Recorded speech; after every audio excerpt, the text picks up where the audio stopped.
Welcome to Sweet Life Beat Life. We hope this video helps.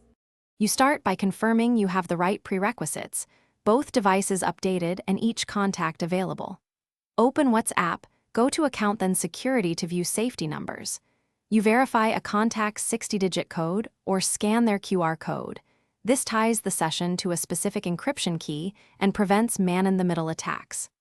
Once done, enable security notifications so you're alerted to key changes. Make sure to backup verification notes externally if you'll need to recheck later. You now perform the actual exchange and verification of keys. Use an in-person meeting or secure voice/video call to display and scan the QR. Alternatively, read and compare the full 60-digit fingerprint allowed. Accept the key only if every group of digits matches exactly, because partial matches can still be compromised.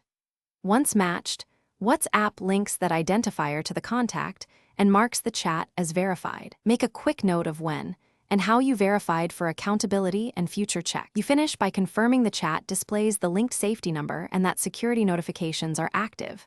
Send a short test message and watch for any key change alerts. If none appear, you're set. If a number changes unexpectedly, pause and re-verify before sharing sensitive content to avoid impersonation risks.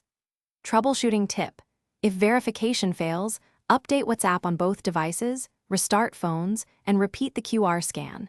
If problems persist, temporarily switch to a secure voice call to reconfirm the fingerprint. Thanks for watching. Consider subscribing if we helped you.